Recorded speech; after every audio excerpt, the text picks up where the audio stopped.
Hello, everyone, and welcome to the SJD Show, where I, SJD, talk about anything and everything I find interesting. Today's show, I'll be mainly discussing sonic screwdrivers through the years, but first, we're going to cover the news. Now, the news is really just going to be anything that, again, that I find interesting.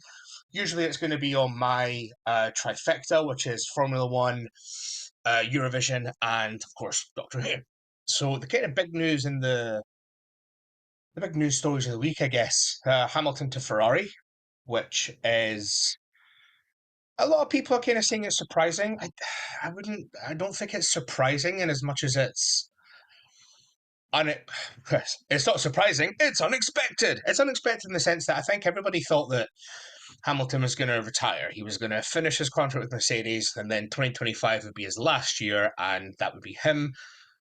And to find out that he's done a multi-year contract with Ferrari is surprising, but here I am saying it's not that surprising. I mean, it is. It straight up is surprising. Okay, I've disagreed with myself already. Um, but yeah, I think it's going to be fun. It's going to be interesting to see him up against Leclerc. Uh, what I what I kind of hope Hamilton does is go to Ferrari, wins a championship in like his first year, and then goes, there we are, there we go, that's me done, proving it's not the car, it's been Leclerc and Sainz the whole time.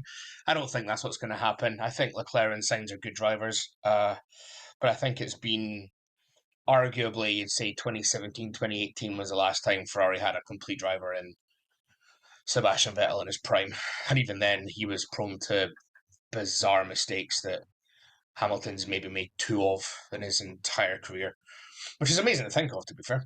So yeah, I think it's going to be cool. It's going to be good news. Also, there were reports this morning, at the time of recording, I should say, that Ferrari were like they were going to invest a lot more in Hamilton's side projects. Which I mean, I'd be surprised if that was a deal breaker because Mercedes must have done. Maybe Mercedes were just saying, "Hey, you could do what you like. We pay you to race our car," and Ferrari have gone, "Hey, we like what you're doing. Here's another 50 million or whatever." Another Formula One news, we've got the confirmation that the Japanese Grand Prix will be on the calendar until 2029, which I think is brilliant. Literally about 20 minutes ago, it was announced that the F1 Academy, the winner will now get 10 super license points, which is amazing. I think it said the top five will get super license points, which is good. And I think the most interesting thing for me is that they are going to do wild card drivers. So host countries can get a one-off pass for a racer from that country to go and race, which is brilliant. I mean, Formula One used to do that way back when, and when I say way back when, we're talking 70 odd years ago. Um, but yeah, potential for some major surprises there. I think what I love about F1 Academy, absolutely love, is they are doing everything a feeder series should. Absolutely everything. And when I say a feeder series, really I mean an entry level feeder series. Because by the time you get to like Formula 3 and Formula 2 especially, you don't really want to be doing things like wild cards is for the first rung on the ladder, which F1 Academy was obviously meant to be, and I think it's proven to be an absolute treat. To be honest, I watched most of the races last year. They were fine, in the sense that I mean, most of the F1 races tend to just be fine as well. We also saw the Williams and Sauber cars. As I'm recording this, Alpine are in the process of unveiling what I think is probably just going to be their livery. But we will see another. Okay, so just having a little look here, seeing if we do have the Alpine car. So the Williams looks, I mean, like a Williams. Never really looks that interesting or new or whatever. And the Sauber, which has been announced as well, just looks awful. I'm not entirely sure what the plan was with that, but obviously this is just going to be a couple of years of random branding until the Audi money and sponsorship kicks in. Well, I say sponsorship. I'm pretty sure they're just straight up buying them, aren't they? And then lastly, kind of the Formula One news is obviously the allegations against Christian Horner, which are exactly just that. I'm not going to go into any detail about what they are. You can find that for yourself if you want to have a look. Just remember, these are just allegations. Obviously, on Friday, he will be having meetings with his own lawyers and whatnot about what's been going on. And obviously, take everything you read in the media with a massive pinch of salt. Things like I can't name the publications, but there are well-known tabloid newspapers in the United Kingdom which have decided that Horner has done X, Y, and Z, and claiming that his wife's in tears over the news and all this nonsense. So that could be true, but what I'm saying is just don't believe everything you read, basically. So that's kind of it for the Formula One stuff for this week. Eurovision's been quite busy. We've had a few countries pick their entry. So we've had Spain's entry, which is called Zora, which I believe is Spanish for the word bitch. It's fine. I mean, it'll probably do well. It's not the most interesting thing Spain have ever sent in, but it's better than last year. Norway are sending in quite an interesting, almost Ireland-esque rock kind of Nordic thing. Again, it's fine. I'll probably like it more come May, but watching the national final kind of just made me sad that it wasn't going to be Kano again. Their song was amazing. They performed it brilliantly. They've kind of come out and said, look, we're probably not going to do Melody Grand Prix again, which is a shame. Obviously, I mentioned briefly Ireland there, Bambi Thug representing Ireland, with Doomsday Blue, which at the moment I think is probably the best entry we've got this year so far. It's certainly the best entry Ireland have sent in decades. I think qualifying is a no-brainer, and Lipstick wasn't my cup of tea, but I've got to accept Jedward, got Ireland back into the top 10 for the first time in about 6 years for them, and the first time Ireland have been in the top 10 without a ballad. So, be interesting to see how well Bambi Thug does. I hope she does well. Ollie Alexander, ever representative, this year has announced that the song is called Dizzy, and it will be releasing on the 1st of March, which I'm very excited about. I like the fact that looking at the bookies and where they put different countries, a lot of the time it is absolutely random, but it's been a long, long time since the UK were even near the top. Very, very, very long time. Last time we were this high, this early, was when we announced we were sending Blue. And they only ended up coming 11th. So I have high hopes for Ollie Alexander, though. I really do. I think he could get us into top 5 just on his talent alone. Sam could get us into the top 5 on his talent alone, and Spaceman was an absolute bop. He did a great job of that on the night. So fingers crossed we do something good and don't end up, with the problem that we seem to come across is like I would say our last few entries have actually been good songs, but the singers haven't. Like Mae Muller is not that good a singer live. James Newman wasn't that good a singer live, but their songs were brilliant, absolutely brilliant. Embers was amazing. Oh, I could go on for a while about Embers. So Ukraine have also picked their entry as well. Now, if you know anything about Eurovision and national finals and whatnot, Ukraine is a little bit infamous. If not, that is absolutely fine. So, dating back as far as 2011, as far as I can remember off the top of my head, Ukraine get a little bit funny with the Eurovision entry. Putin, Russia's president, famously believed Eurovision should come to Russia because he saw that as an opportunity for, well, if we're hosting it, everyone will come to Russia, money, happy days, great. And in 2008, when Russia won, that was predicted months prior due to the pressure that Putin was putting on the countries around them. I'm not saying that Dima Bilan didn't deserve the win. However, it's if a British commentator 5 months before the event can accurately predict they're going to win, something's a little bit dodged. But hey, that's why the juries are back. Long live them. Yeah, anyway, but he always kind of left the national final selection alone. He didn't really get involved in that. Now, bizarrely, especially this year, so in 2011, there's a little bit of context to what happened the other day. In 2011, they had their national final, and there was three acts that were going to get through to an inverted commas super final.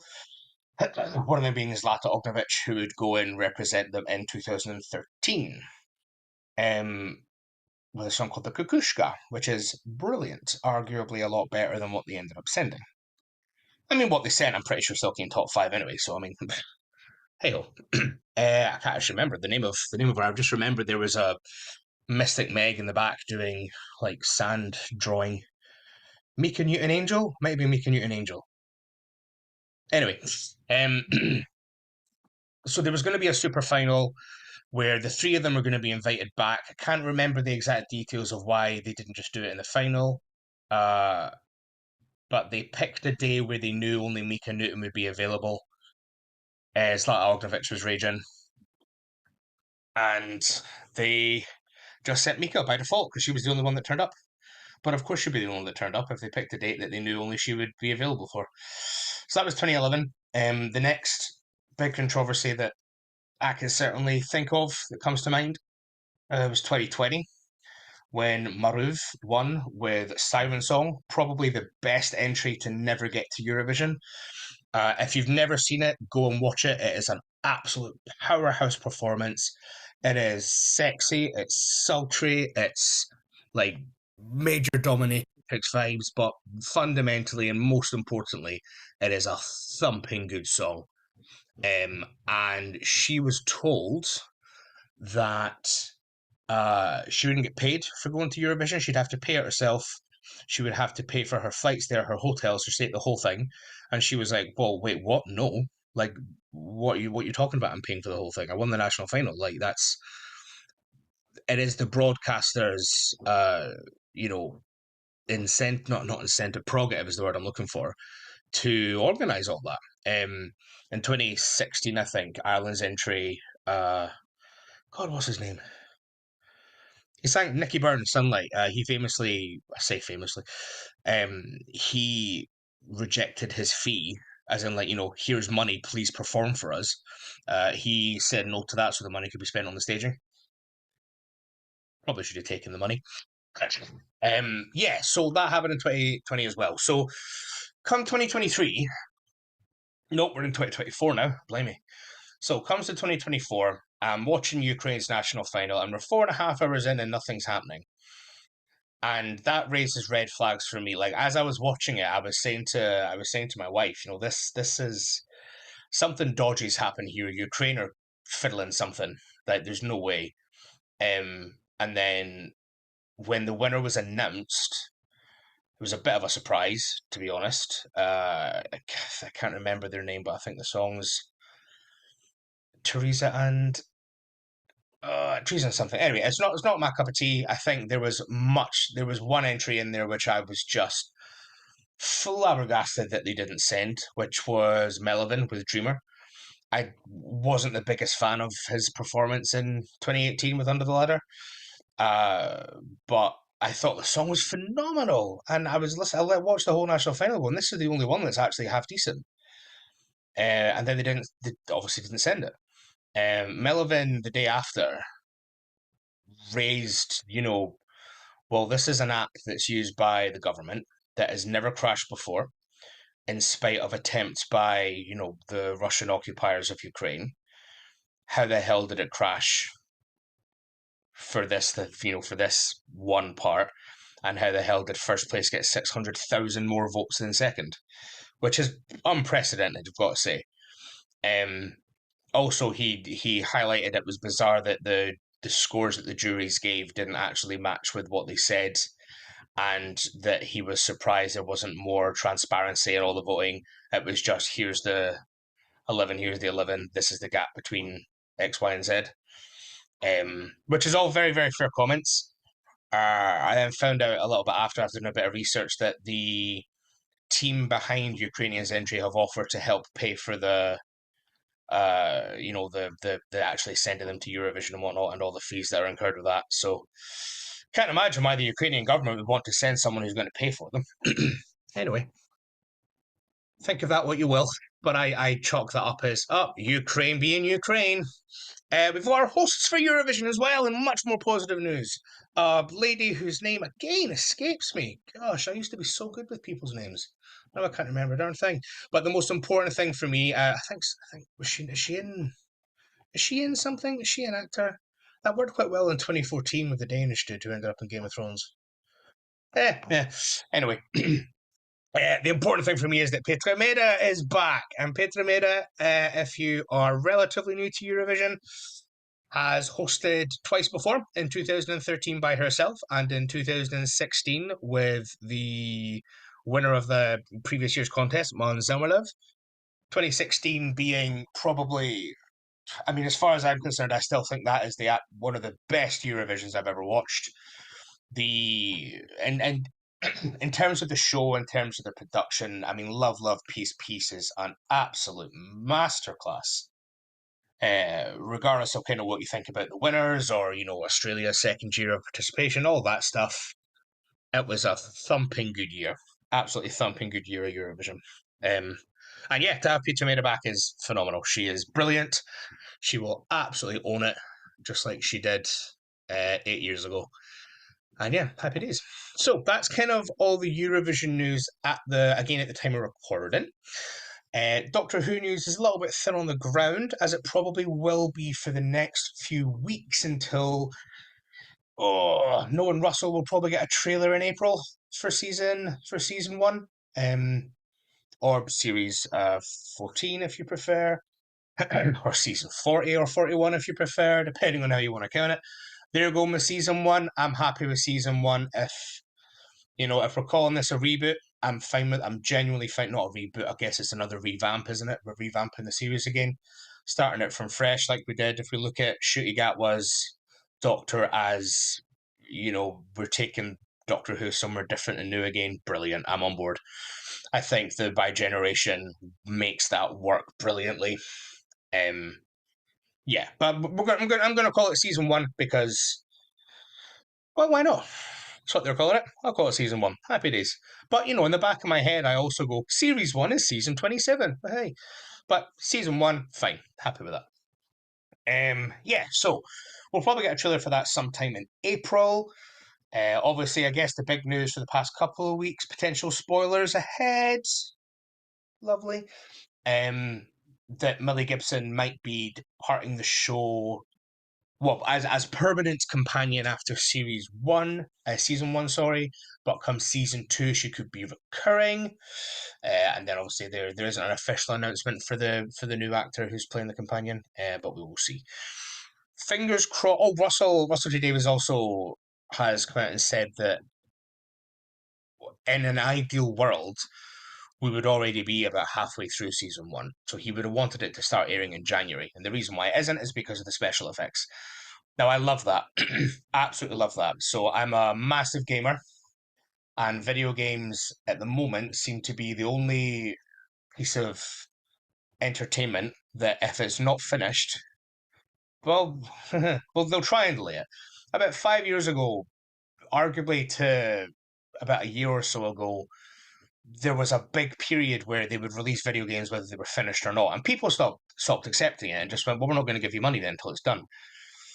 So I think especially with the sort of slamming that Marvel's had recently for its CGI and its in the MCU, you're just kind of looking at CGI in general and special effects in general in the past few years. I mean, even just looking at the special effects for Series 13 and Doctor Who, I mean, they're absolutely appalling. And it's now a case of, well, hold on, were they appalling because they just ran out of time? And according to Russell T Davies, yeah, actually they were. On the video commentary for Wild Blue Yonder. For Wild Blue Yonder? No, there isn't one for Wild Blue Yonder, was there? I can't remember. It was either it was the Giggle. I think it was Wild Blue Yonder, but hey, it may not have been. Could have been the Star Beast. Anyway, for the video commentaries of one of them, I think it will be the Star Beast actually. He's saying because they recorded that on the 1st of November, and he said they're still doing CGI work on episode 2. Now, obviously, that's a majorly CGI heavy episode, and that'll be one of those where I think some of the CGI didn't quite hold up. But I mean, ran out of time. Literally ran out of time. And I was thinking about this. I think about this a fair amount, to be fair, um, because I kind of think, well, maybe we surely just keep going till it's done.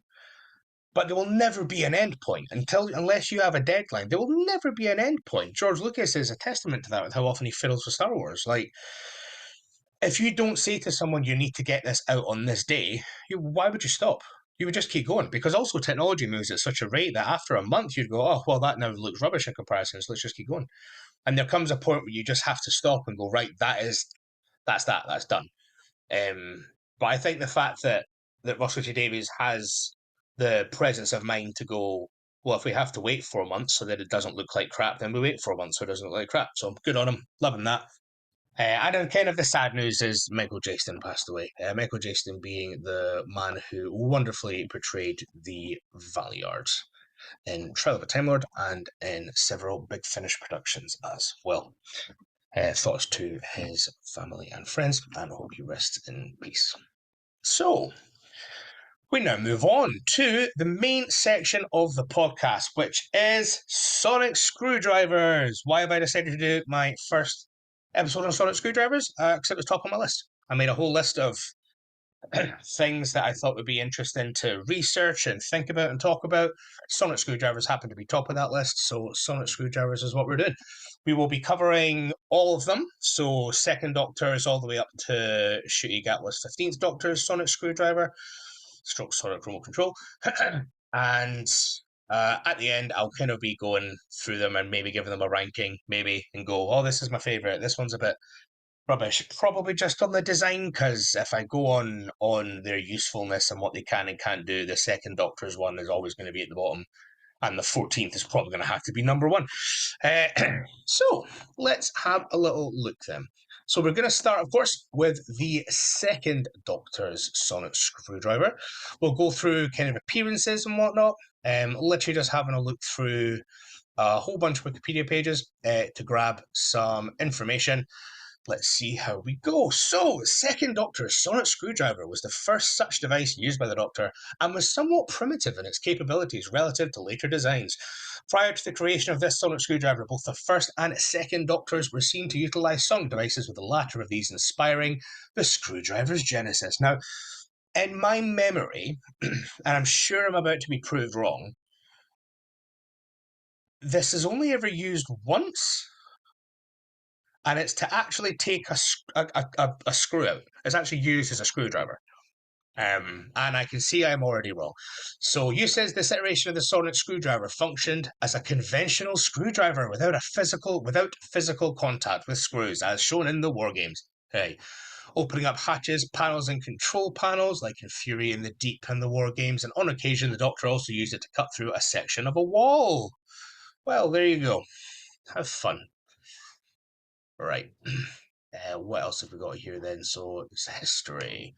There's a lot of stuff here about, the expanded Doctor Who universe, which I would implore anybody to go and have a look at in terms of books, in terms of audios. I'm not really going to focus on that when I do things like this. I'm going to kind of skim past that stuff just because I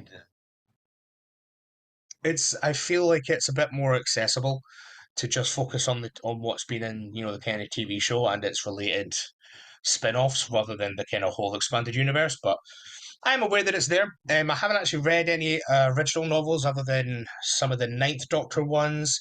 I've listened to a lot of the Big Finish audio stories, but I can't say a lot of them have stuck with me. And that's not as a testament to their quality or lack thereof.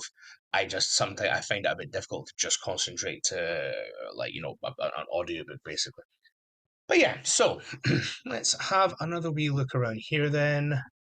So later, says he, the first Doctor definitively did not possess a sonic screwdriver, leaving him confused and somewhat irritated when the 12th Doctor utilised a future model, talking of course about twice upon a time.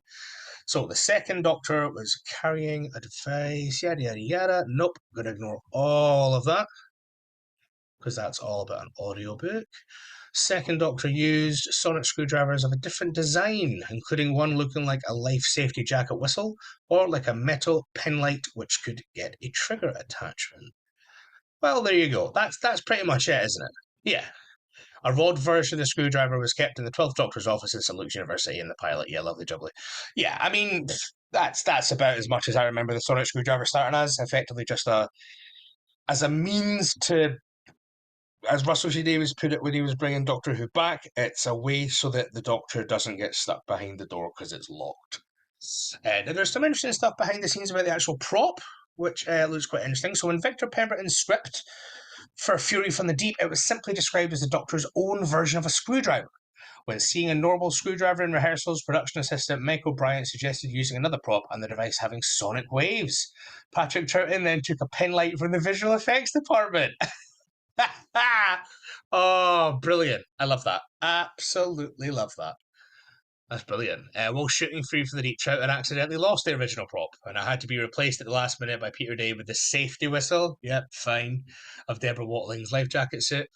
In episode 6, the second Doctor uses one of his devices together with some amplifiers to produce a sonic laser sound wave, but it is unknown if this is the sonic screwdriver, and if so, whether it was the retrieved original prop or not.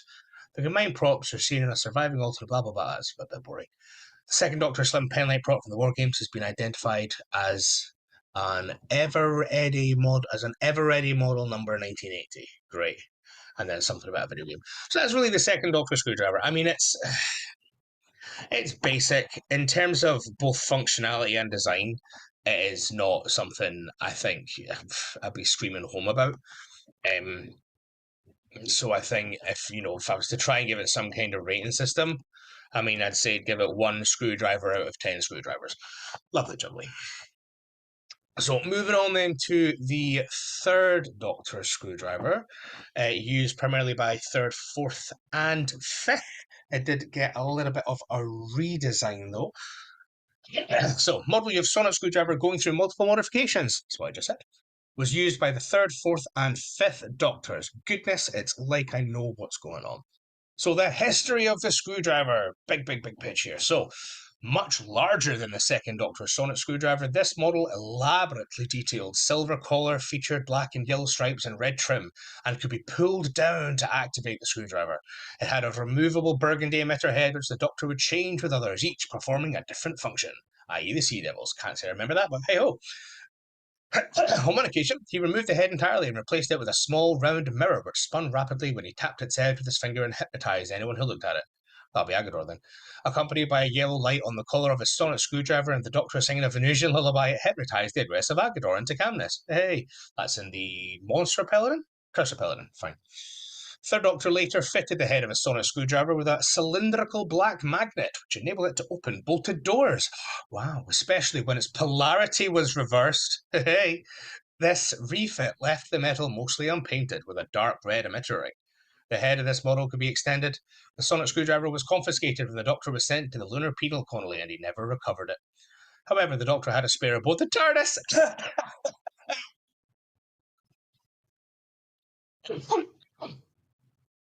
Probably edit that out. However, the Doctor had a spare aboard the TARDIS, which he made use of in the database on Spyrodon. That's amazing.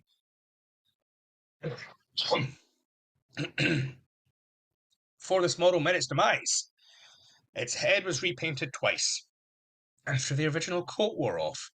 It was ultimately destroyed when the Pterolepta leader forced the 5th Doctor to drop the screwdriver inside a holding cell, then incinerated it with a blast from a laser gun, causing the Doctor to remark, "I feel as though you've just killed an old friend." That is, of course, from The Visitation. Interesting episode, that. The Doctor went without a sonic screwdriver for some time after this model, with Nyssa lamenting his decision not to replace it in Snake Dance. The 10th Doctor also lightly mocked his past incarnation for going hands-free, following this incident when their TARDIS has accidentally collided in Time Crash. Well, there you go then. His companion Nardole, the 12th Doctor's companion Nardole, made use of a version of the 4th Doctor's model, which appeared to be kept in the TARDIS when arriving at a war zone where the Daleks and Movellans skirmished. Oh yeah, that's in the pilot. Fine. So, got a few things here for the uses of this particular one. I mean, I think design-wise, it's hard because I grew up with the 9th and 10th Doctor So I kind of grew up with the sonic screwdriver, A being blue, B, having the coral theme. So to see the kind of big chunky thing with the red, it doesn't. I don't know. That'll be one of those where a different generation will look at that and go, "Well, that's a sonic screwdriver." Whereas I look at that and I go, "That's not a sonic screwdriver. That's just a weird rod with a red thing on it." This blue thing's a sonic screwdriver. And then the generation below me will go, "Well, that's not a sonic screwdriver. That's a weird small blue thing. This like a sonic screwdriver is this big chunky boy with a green thing on the end of it." And then another generation will go, "That's not a sonic screwdriver. A sonic screwdriver is a metal thing with orange in it." And then the new generation will go, "Those aren't sonic screwdrivers. Those are little pods. Sonic screwdriver is a big remote control thing, which is up." So I mean,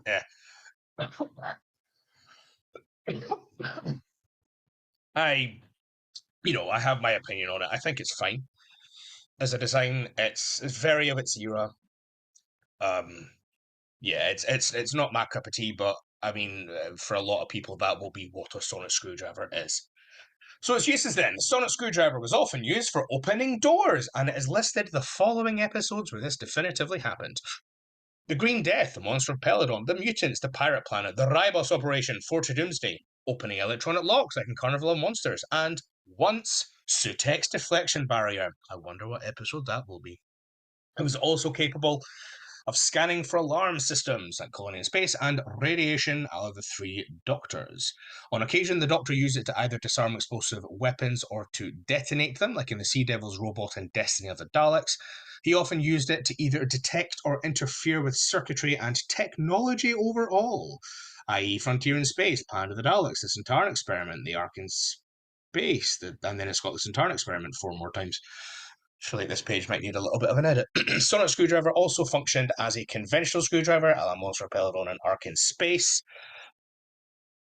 Lovely. Sonic Screwdriver also affected alive beings. Third Doctor used it to distract giant maggots and the Green Death and break a hypnotic trance in death to the Daleks. With the screwdriver, the Doctor was also capable of creating a spark of fire, melting plastic vines, and creating loud noises, a la Carnival of Monsters, Unrude Invasion, and Forge of Doomsday, respectively. Yeah, so I mean, certainly during the Fourth Doctor's reign, a little bit less so the third, and obviously come the fifth, they pretty much got rid of it. I think the idea that it had become a magic wand isn't quite right. To my memory, K9 fixed a lot of episodes more than the sonic screwdriver did. And obviously, the screwdriver it's never meant to solve the episode. It's like a big problem, and I don't think it ever really did. But then, I think to the line from the Fourth Doctor in Invasion of Time, where he goes, "Oh, even the sonic screwdriver won't get me out of this one," which implies, maybe the Doctor even thinks that it's this mighty op. I mean, to be fair, he's literally just talking about opening a door. Like he's literally going, "Oh, this can't open this door. What a shame." Yeah, but Tom's delivery does make it seem a little bit more grandiose than maybe it should be. But yeah, whatever. So the behind the scenes for the prop, Third Doctor Sonic Screwdriver is a modified prop from the Jerry Anderson film Thunderbirds Are Go, where it appeared as a screwdriver of the non-sonic variety. When Century 21 Productions was closed, the prop, among others, was sold off to the BBC. I didn't know that. That's unsurprising. The sonic screwdriver was retired during the Fifth Doctor serial The Visitation as it was felt that it had been overused. The War Doctor's sonic screwdriver prop was created by modifying a Fourth Doctor's sonic screwdriver replica toy. Oh, I love that. I think I do have a page for the War Doctors because it is like marketively different. So I think I'd give this screwdriver probably 3 screwdrivers out of 10 because, it was used by 3 doctors. That's all the justification I need. Cool. Right, let's move on. Seventh Doctor's one. Yeah, Seventh Doctor's one. That's what I said. I said Seventh Doctor's one. But SJD, Sean, the Seventh Doctor never had a sonic screwdriver. He did in the film for like a minute, which is the one the Eighth Doctor then used. So as far as I'm concerned, is it the Seventh Doctors or the Eighth Doctors? I'm going to say it's the Seventh Doctor's to begin with. Obviously, it is then the Eighth Doctor's one, which he uses when he crashes on Karn as well. Obviously, I'm sure that there are going to be novels and audios and all sorts of things left, right, and centre as to how the Seventh Doctor gets one. The only thing I care about is what did the movie tell us. And it's not going to be a lot, is it? So again, having a quick scan of the Seventh Doctor Sonic Screwdriver page, all of this is saying, unsurprisingly, audio, audio, comic, prose, prose, audio, prose. Right, so this model looked similar to the screwdriver used by the third, fourth, and fifth incarnations. Silver, with a brass trim ring in the lower grip and a handle that resembled that of the previous sonic screwdrivers, now with a flat base and handle. Its upper section was able to undergo telescopic collapse for ease of carrying, and at its top, it held an emitter with a silver ring and a red bullet-shaped crystal at its centre. So that's certainly what I remember it looking like. I very much remember that being, yeah, fine. Second, final model the Doctor used. Thus far, the bore and emitter ring head. Fine, and another version of the screwdriver is kept in the 12th Doctor's office. So in terms of uses and whatnot, this is going to be wild. So sonic screwdriver could interact with a variety of locks, including those for caskets and doors, the Doctor Who movie and Night of the Doctor. Sonic screwdriver had a number of scanning functions, such as scanning bodies for life signs, can perform maintenance on the TARDIS console as well. And that's actually, amazingly, that's kind of all it's got here. And that's because a lot of this is, you know, what it can do in the books and in the audio and whatnot, which I said we're just gonna skip over. So I mean, okay, it's pretty. I mean, the design is a design I prefer. I have to say, I like how chunky the red crystal is. It's a little bit smaller. I do like the smaller designs. So I'm going to give this one, ooh, 4 screwdrivers out of 10. But I'm actually going to adjust the third to fifth Doctors, because although I said it might just be primarily on design, I think use matters. Do you know what? We're gonna say 3 screwdrivers for the eighth Doctor's one, the seventh Doctor's one, I should say, and 5 screwdrivers for the third to the fifth Doctor's one. Lovely. I will recap this later when I do my whole thing. Maybe I'll just shush. Maybe I'll say, do you know what? The rest of them we'll find out. So, War Doctor's sonic screwdriver. Again, a lot of this is going to be audio, but hey ho. During his battles in the last Great Time War, the War Doctor used a sonic screwdriver with a simple metallic handle and a red light emitting diode at the end. Appears to be a further upgraded version of the 8th Doctor's sonic screwdriver, which he kept strapped in a bandolier on his chest. It shared the same casing type as the screwdriver used by the 4th Doctor, but had an extending diode head instead of an emitter head and an additional piece added to the end of the handle that looked like a small red cap. Lovely jubbly. And it looks like, I would say it looks like a pretty good mash of old to new, which is obviously the plan for it. The only thing we really see it do is it activates the memory erasing device in the back archive. And obviously making the force field that somehow, because it's used in that scene where the 3 of them use their sonic screwdriver to blast a Dalek through a painting, which really makes sense, and he uses it to scan the subroutine of the door. Which then it's then in the 11th Doctor screwdriver. It's fine. It's just fine. So the prop itself, modifying a 4th Doctor's toy, which I think is fun. In this way, much like the Doctor who used it and his TARDIS control room, which also like the Sonic was primarily of a silver colour scheme with red highlights.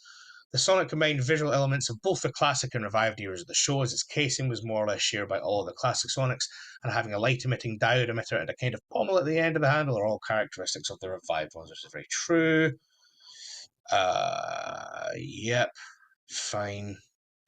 That's about it for the War Doctors. So in design, love it. But again, it doesn't really do much. So that's what I'm going to give it. That's right. I mean, it's 4 screwdrivers.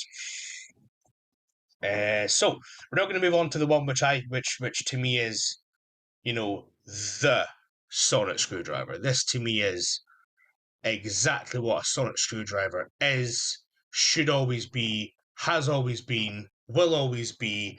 It is the 9th and 10th Doctor's screwdriver.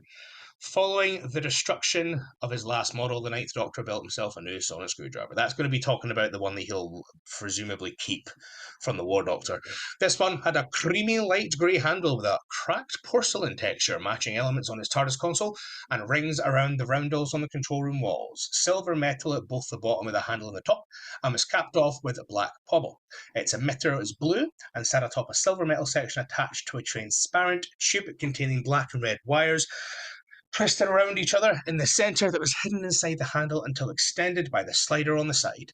The Doctor used this model far more frequently than his previous incarnations had done before, and the 10th Doctor also used the model as he liked tinkering with technology to make devices he needed. This version was burnt out by accident after the 10th Doctor used it to modify an X-ray output to over 5,000%. That's in Smith and Jones when he's in the hospital with a plasmavore. However, and he... Did I just call it a plasmavore? Is that what it's called?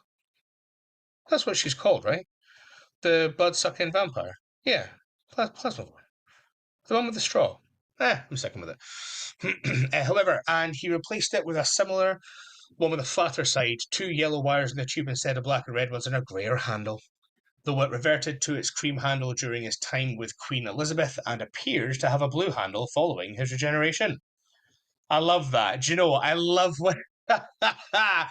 I love when the Doctor Who wiki does like write stuff like that. That's so fun because obviously they've just used the first prop and they've used a different prop for the 11th hour, and it's like, interesting that this seems to have happened and this seems to have happened. I wonder why.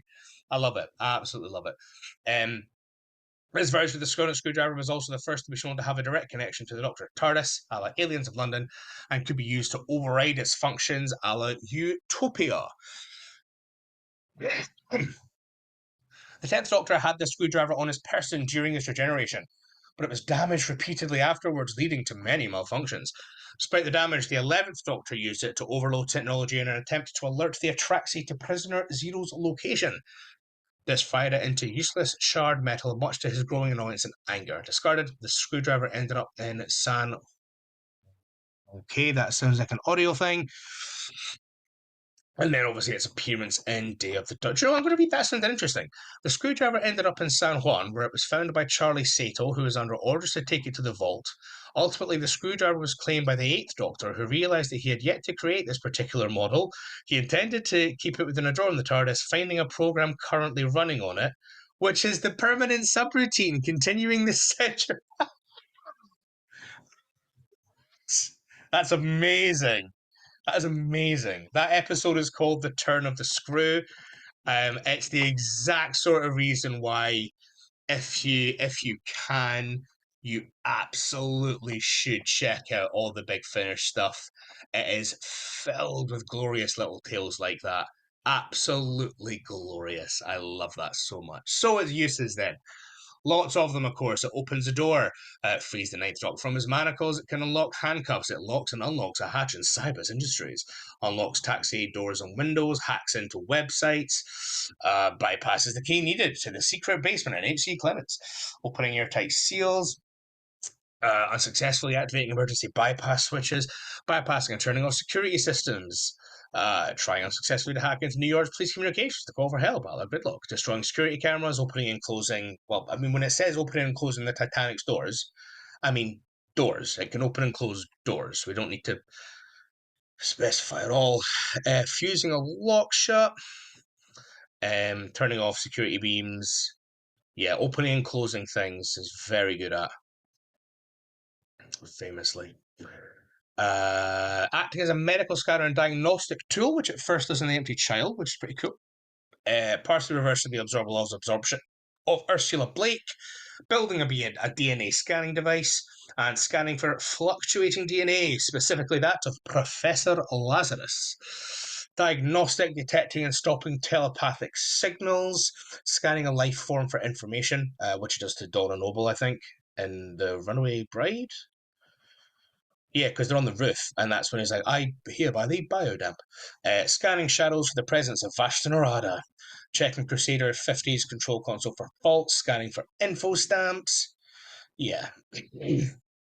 Detecting time traces.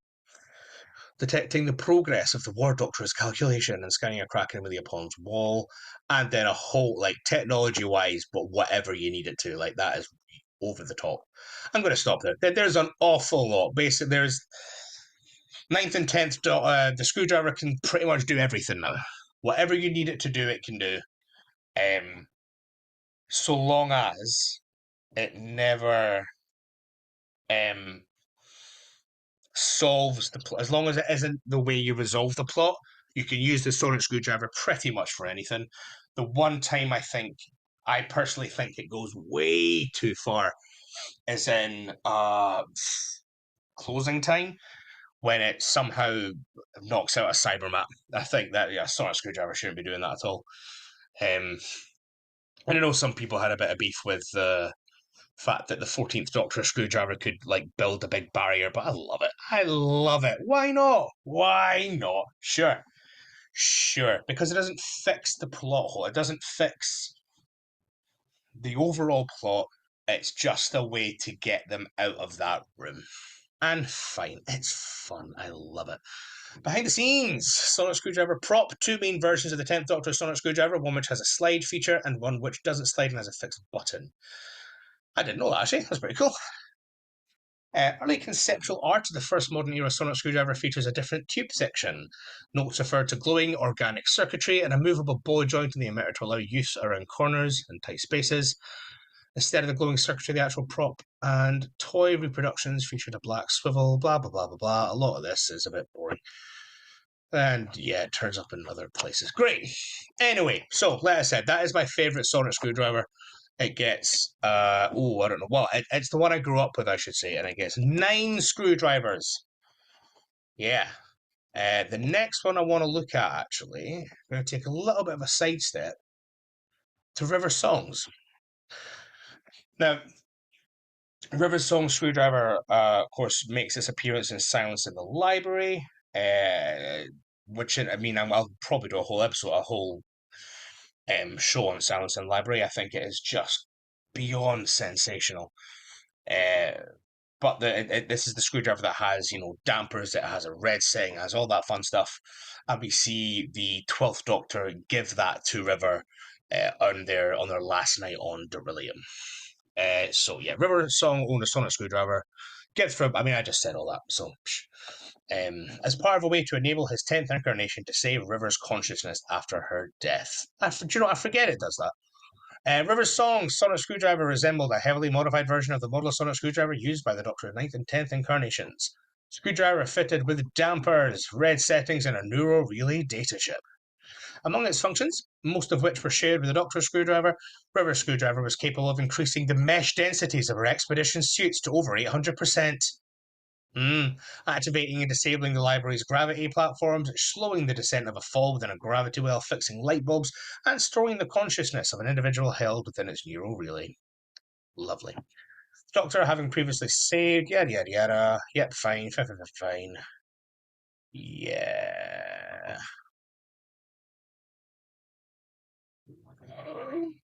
Oh my god! So, 12th Doctor, during his last date with the River in the Singing Towers of Beryllium, gifted the Sorry, I went silent there. Gifted the screwdriver to her. This was the first gift the Doctor personally gave to River face to face after seeing that she was using a sonic trowel, which he found, in quotes, embarrassing.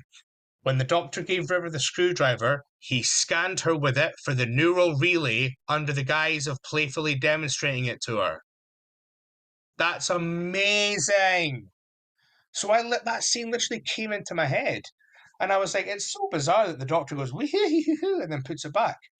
That's what he's doing. It's amazing. Oh, God, the show never stops being brilliant. I've been watching the show religiously since Series 3. I did watch it when it came back for Series 1. Series 4 is the one that I fell in love with more than anything. So, 15, 16 years I've been watching and loving the show. I've seen every single episode. Not a lot of them. They haven't all stuck in my head, of course. Classic-wise, the new ones all generally have.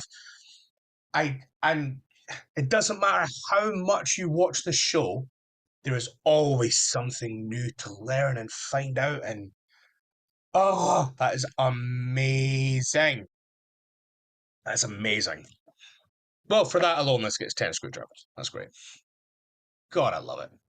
I mean, let's be honest, it is an updated version of my favorite one, so of course I'm going to love it. We're now going to move on to, do you know what? We're not going to do that. We're going to look at the 11th and 12th Doctors. I think we're about halfway through, roughly. We've got 11th Doctor Screwdriver. I want to briefly touch on, do you know what? No, I don't. No, I don't. So we've got 11s, then we have 12s, 13s, 14s, and 15s, and then we are more or less done. Cool. Right, let's have a look then. So, 11th Doctor Sonic Screwdriver. Big and chunky, green, beautiful, big, compensating for what? Regeneration. It's a lottery. Again, so we'll kind of run through this a little bit faster. I am going to make a little bit of an assumption that people, just because, all the new series is, more recent, you're probably going to know a little bit more about the more recent screwdrivers and what they can and can't do. But after the loss of his previous model, the TARDIS gifted the 11th Doctor with a redesigned sonic screwdriver, differing radically from the last screwdriver with his extendable claws and green crystalline emitter resembling the inner structure of the TARDIS's new time rotor. It also had copper plating, similar to the new control room. Psychic interface allowed its user to point it at a target and think of the function they wanted. I don't like that. Having been mentioned to be more than sonic, don't like it. The screwdriver also shot beams of green energy in the shape of sonic waves. Hate it. By at least the time of the Doctor's 13th regeneration, it had a voice activation feature, which the Doctor forgot about when he needed it. Rubbish. Had a change that could last centuries. Had a charge, sorry, that could last centuries. Once lasted 300 years before the Doctor could charge it in the TARDIS. So that's basically a summary of everything I don't like about how the sonic screwdriver is used with the 11th Doctor and the 12th, of course. This is where it becomes overused. It does everything and anything. I think the cleverest thing he does with the screwdriver is fool the wooden Cyberman into like torture it like it's putting itself on fire. Um, but this is just there's now that it's doing and has done so much. Like this is over the top with what it's got as an option. So retaining an effectiveness against wood, it also didn't work against peg dolls or the wooden king and queen. Well, why would it work against peg dolls, wooden king and queen? They're made of wood. The Doctor considered it embarrassing and said, I need to invent a setting for wood. In similar situations, he yelled at it in panic. Aliens made of wood. You knew this was always going to happen. Yes, I know, it's wood. Get over it. Great lines from the great episode The Doctor, the Widow, and the Wardrobe. Though aware of this flaw, he was still able to successfully bluff a wooden Cyberman into destroying itself. I said that. He also once defended this weakness, saying, Oi, don't diss the Sonic. At some point, I had an anti-freeze setting. At some point, love that. This screwdriver was also shown to have a red setting in Cold War, similar to River's Sonic screwdriver. Model was lost and replaced by the Doctor repeatedly, having been bitten in half by a sky shark and left behind, left with the Ganger Doctor, destroyed by Danny Fisher, and in that's a comic, so we don't care about that. Moving on. Ultimately, he left one of his screwdrivers with Davros after abandoning him as a child. Davros examined the screwdriver during his teenage years, upgrading its defensive laser into a true weapon. Davros had it in his possession for many years after, until Colony Sarf returned it to the Doctor. By this point, it was no longer of any real use to him, as it had become heavily damaged and inoperable, visibly weather-beaten from exposure to war and conflict, and with one of the clawed prongs broken off. Pretty says that not when he gets that's when he gets the glasses, isn't it? He uses the Sonic sunglasses after that for a while. And they're fine. They're fine. Hey, Faye, yeah, I mean, you can probably tell from the tone, I'm not the biggest fan of the screwdriver at all. I think its design is fine. It was a very fun toy to have. Used to carry it with me all the time in my tweed jacket, which I think I still have upstairs somewhere, and the accompanying blue bow tie. But yeah, in as much as I gave the first screwdriver 1 out of 10 screwdrivers because it doesn't really do much, I'm giving this the same because it does too much. It kind of goes from exactly what you wanted a sonic screwdriver to do and be to just, why is it doing everything? Why is it? Yeah, anyway. So, 12 Doctors one. I love the design of this, I have to say. So, there's a lot of yada, yada, yada, yada, yada. New model, very mechanical and complicated looking, TARDIS blue metal handle with multiple emitters. Once again, resembling the inner structure of the time rotor itself. I have to say, I hadn't noticed that, but that's pretty cool. The emitter was once again blue in colour, and the ring of emitters could all light up in a circling motion when activated. He continued to use his sonic sunglasses as well, thus giving him two choices of sonic instruments. Screwdriver could glow blue, red, or green. It was still ineffectual against wood, obviously. After generating into the 13th Doctor, the TARDIS console room exploded due to the damage it took from the intensity of the regeneration energy. The Doctor was thrown out of the TARDIS from the explosion, causing her to freefall to the Earth's surface. As she fell, she lost this sonic screwdriver along with everything else in her pockets. Great. Again, it does everything that the plot needs it to. It gets a little bit more for me because I like the design.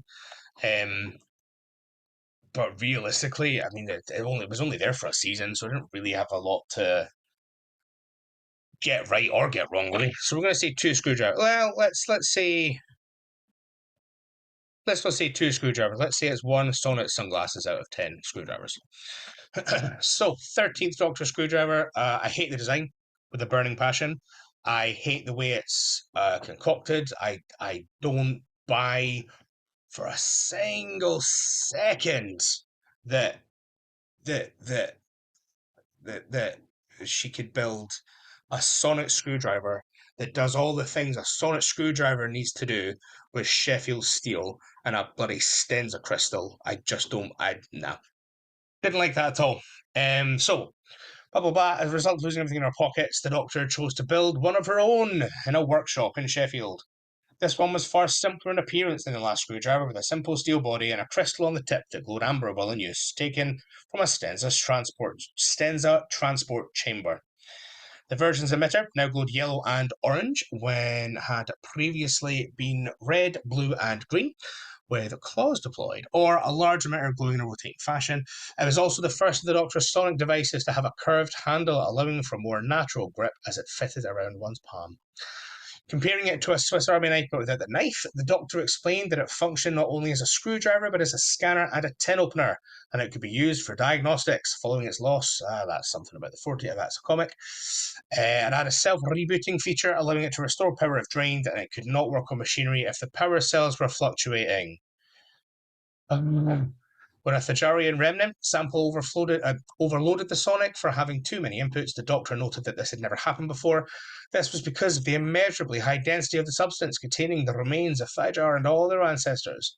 On another occasion, the sonic could calculate such an impossible density, but that density blew its mind. To the Doctor's extreme surprise, the sonic could be rendered inoperative by Recon Scout Daleks.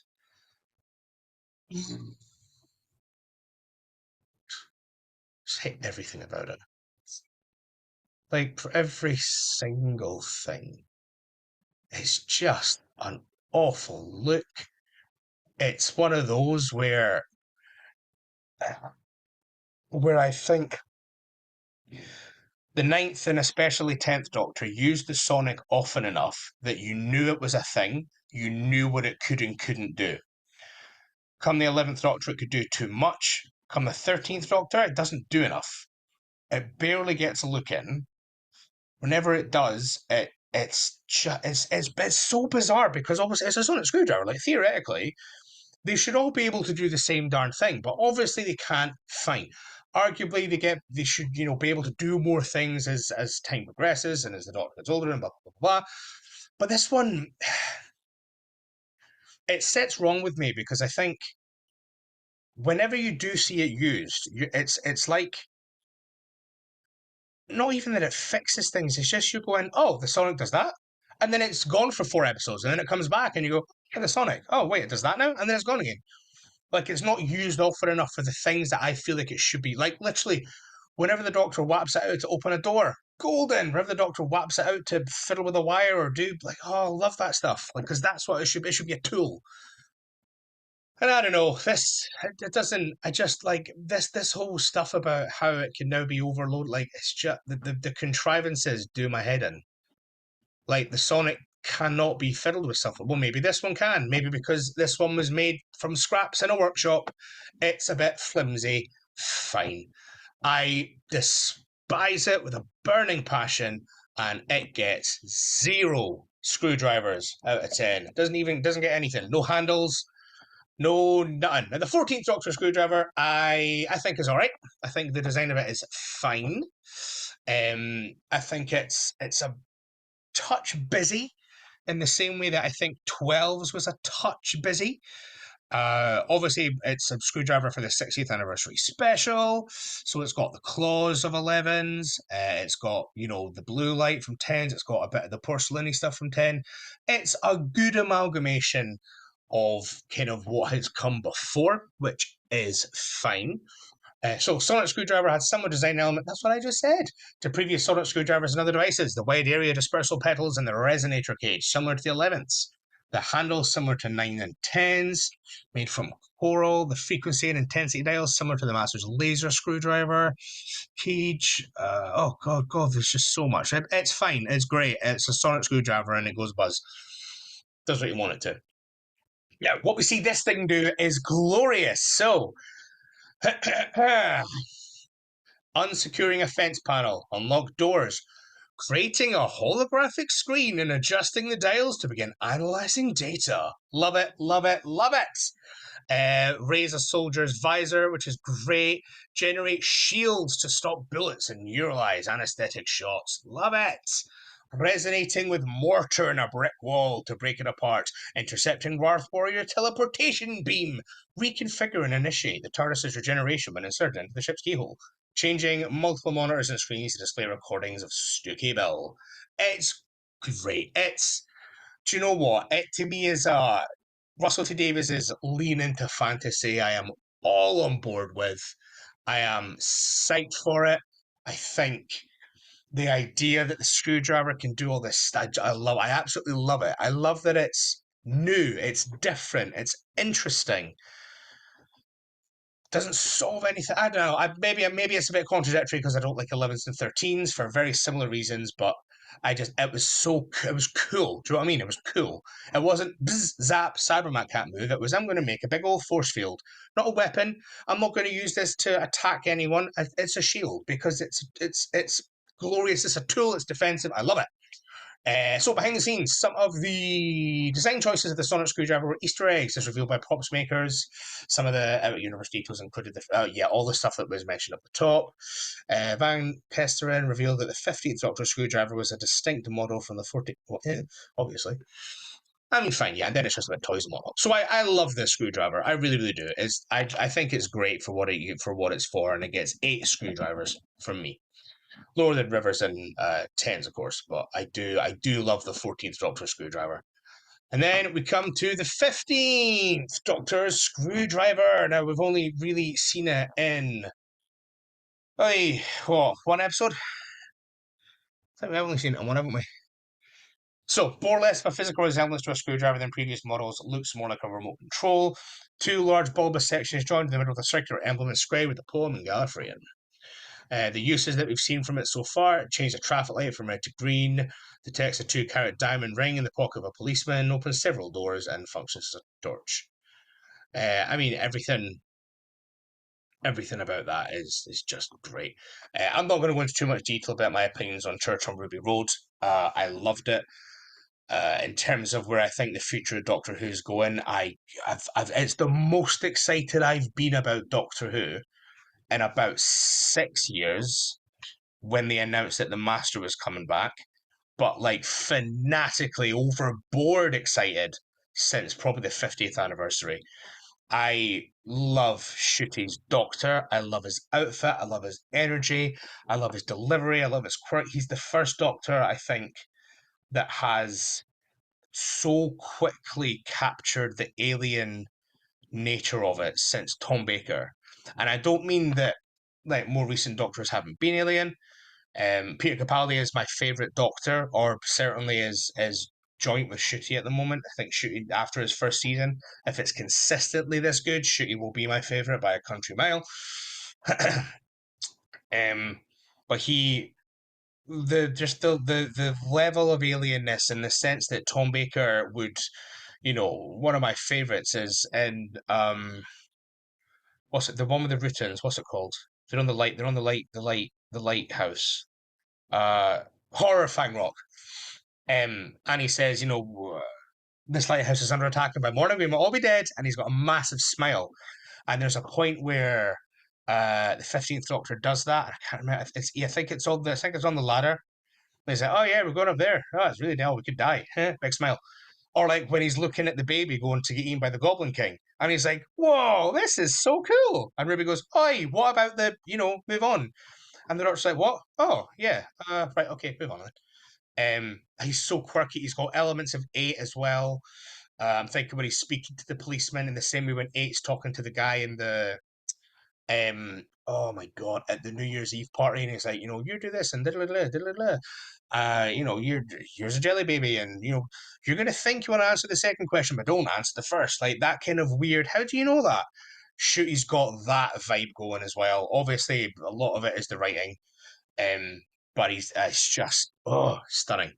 I will go over Church of Ruby Road a lot some point later, not right now. But anyway, so the screwdriver, we've barely seen it. I hate the design. I do hate it with a passion. I'm sure I'll come to love it, but at the moment, it only gets one screwdriver from me. So, I mean, that's what? 1, 2, 3, 4, 5, 6, 7, 8, 9, 10, 11 screwdrivers, including Rivers, 10 if we don't. Lowest one obviously being 13s. Next one being the first ever screwdriver, 11 and 12 screwdriver, 15th screwdriver. Then I would say 12 screwdriver. Then we're looking at the one that the 8th Doctor primarily used, the one that the War Doctor used, the one, the main one from 3rd to 5th, and then the 14th Doctor screwdriver, which I love, the 9th and 10th Doctor screwdriver, which I grew up with, and River screwdriver, which just made little fanboy Sean go through the roof. And that's kind of that. That is the main bulk of the podcast, actually. That is the main bit of the shebang. There are a few other wee bits and pieces that I will just kind of go over, I guess, because there is some other things. So like I said, that's the main bit. We did the news, did that. Now we're just going to do a little bit of personal stuff, kind of just what's happening in Sean's life at the moment. So not in terms of like my personal life, but in terms of what sort of things I said I like video games. What am I playing? What am I watching? What have I been reading? Don't read a lot. Primarily I read to my wife at night to help her get to sleep. We've been reading a series of unfortunate events. We just finished the second book. We've just started the third. I've seen the film, haven't seen the TV show yet with Neil Patrick Harris. I've been told I'm not allowed to until we finish the books, which is fair enough. I don't know what happens in any of them, so I'm going in completely blind. And they're really good. If you've never read them before, I would certainly advise as a reading them to a child or having a child read them. They're certainly not written for adults or young adults either. They're very much children's books. Yeah, and they're fine. They're good. They are what they are. I've also just got about halfway through the novelization of Carnival of Monsters, which I think is a Terrance Dicks one. I mean, it's a fair bet that it's Terrance Dicks. He does most of them. Could be a Malcolm Hawke. Which, I mean, it's one of those where because there are about 1,000 Doctor Who novels now, unless it's an original story, I kind of have to go to a point where if it stopped gripping me, I'll stop reading. And Carnival of Monsters halfway through just stopped. Like the first chapter of Carnival of Monsters, if you can find it online anywhere, do so, read it. The first chapter is sensational. It does world building in a way that sci-fi wishes it could do. And it's almost a shame that the writer of the book couldn't have just done a whole story set on this amazing world that they build up with the functionaries and the main one's called Pletrak, but for the life of me, I can't remember what the species name is. It's phenomenal. It's absolutely and lends a lot of context to what happens in the episode. The episode itself is fine, but it's kind of dragged on a wee bit, unfortunately. We've also been reading Basil of Baker Street, which the film Basil the Great Mouse Detective is based on. They're very, very short chapters. It's very charming. It's very good. It's adorable. Again, it's one of those, I guess, if you know where it is, or if you can find it anywhere, give it a read. It's great. Stuff that I've been watching recently. We've just finished recently watched Wreck It Ralph, which is a brilliant film. I completely forgot the twist ending, so spoiler alert for this 12-year-old film. The bad guy, who's voiced by Alan Tudyk, turns out to be Turbo. So at the beginning of the film, they talk about how, oh no, Ralph's going turbo. What does that mean? Asks Ralph and the entire audience. And someone explains to him, oh, it's because this dude Turbo, he was awfully popular in his game, and then he stopped being popular, and so he left and started invading other people's games, and it was a whole shebang. And I just kind of went, oh, what a moron. And then we moved on. And then when King Candy starts flashing, I literally screamed. I mean, I've seen this film before, but I mean, I've got the memory of a goldfish. So I was just like, what the heck? This is insane. It's Turbo. And then I was like, wait, hold on. Alan Tudyk has been in pretty much every Disney film since. Turbo succeeded. So as far as I'm concerned, every character that Alan Tudyk voices, including Hey Hey the Chicken, is actually Turbo. That is my headcanon. Also watched Big Hero 6. Annoyingly not as good as I remember it. I remember watching that in the cinema 10 years ago and thinking it was brilliant, and this time around it just didn't grab me. I mean, Baymax is just the most adorable character in the world, but the plot was contrived as hell. And I think coming off the back of Wreck It Ralph and having a villain who's a villain because he's a villain, rather than a villain who's a villain because of a tragic backstory or money, or well, he's not actually a villain, he's just a bit misguided. Like to have a guy, he's just evil. King Candy Show Turbo is just selfish and evil. That's all. Like he will kill if he needs to. He's just an absolute evil little thing. And then Big Hero 6 is a bit but Baymax is cool as hell. Like he's so cool. He's wonderful. We've also what else have we been watching? We're on our second rewatch of the Super Mario Brothers movie. Remember the first time we watched that, we were bowled over by how good it was. It's not quite holding up to a second rewatch, annoyingly. But I mean that's just because we know what's coming, and I think a lot of the fun with the Super Mario Brothers movie is not knowing uh, what reference is about to come up. So I think when you know the references that are coming, it's like, oh, it's that one, great. Um, Also, a show called Richard Osman's House of Games. If you've never watched it, I would highly recommend finding it and watching it. It is absolutely brilliant. We'll be watching Modern Family as well, which is great. Um, it's kind of about it for the watching stuff. So playing, there's a bit fair amount. I've been doing a lot of. I've decided to start doing hardcore Nuzlocke on a lot of the early Pokemon games, which I play on the emulator on my laptop. So I did red, blue, yellow, and gold.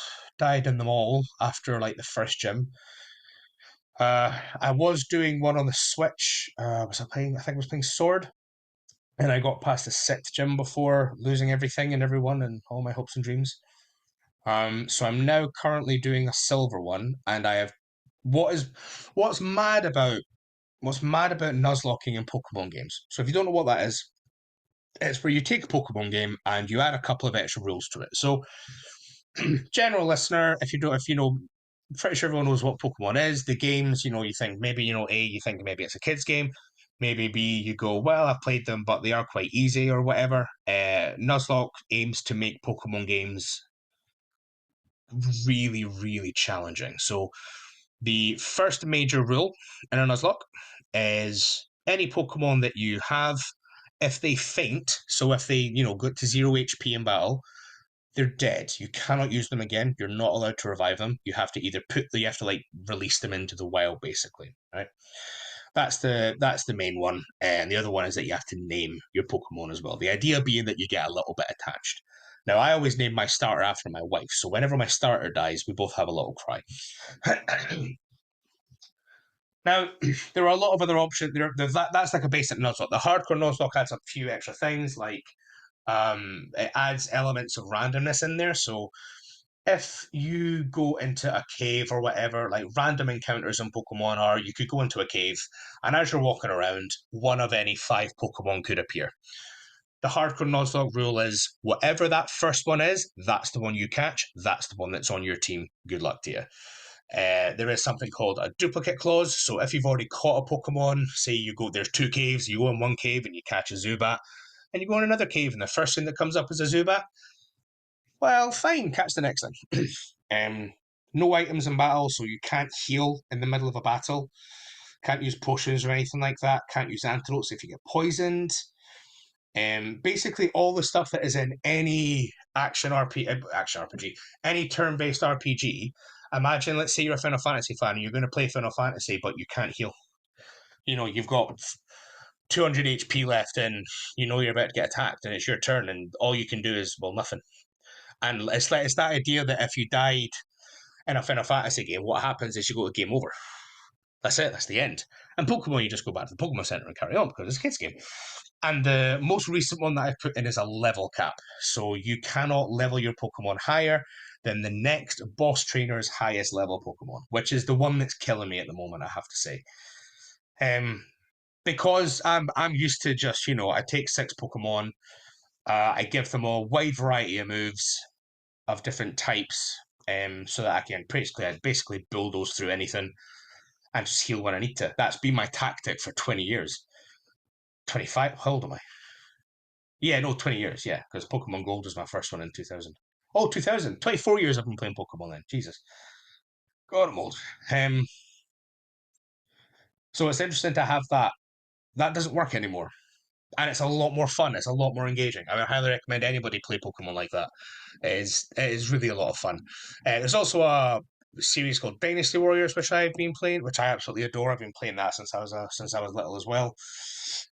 Also Formula One games. Obviously, being a Formula One fan and a video gamer, I absolutely love the Formula One games. And I guess the big game I've been playing story wise is Arkham City, which I'm playing for the first time. Although I do know the big twist, spoilers, that the Arkham Knight. Wait, did I say Arkham City? I meant Arkham Knight. I played Arkham City. Arkham City was great. I'm playing Arkham Knight. The Arkham Knight is Jason Todd. But it's a brilliant game. If you're not into video games, then I guess the past 5 minutes has been useless for you. Apologies.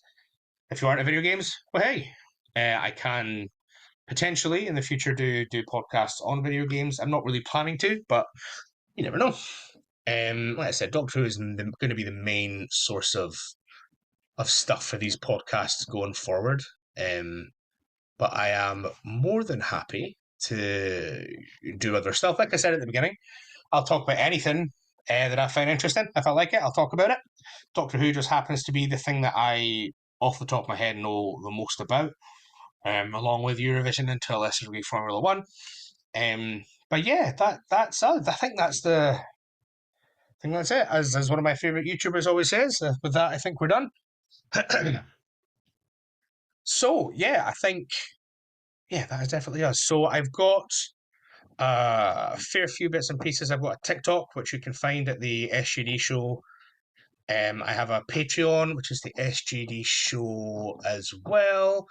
But there is like that. That's there as a hi. Did you enjoy it? Great. Keep listening to it for free. Doesn't cost you any money. If you decide that you want to contribute in some way, shape, or form, you're very welcome to. It's $1 a month. I don't want or expect more than that. I don't really expect anything, to be honest, but hey, it's there if you want to. There is also YouTube. This will be going up on YouTube as well, which is again the SJD Show. I think that's the SJD Show podcast. This will be going up on Spotify as well. Wherever you're listening to this now, great.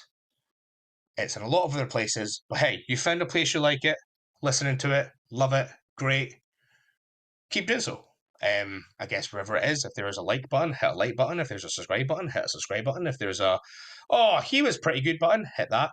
If there is like a 5-star system, give me some kind of star. I don't mind. It can be 1, it can be 5. If you can give me more, do it. If you want to leave a review, leave a review. If you don't. You just live your life the way you want to live it. I am happy either way.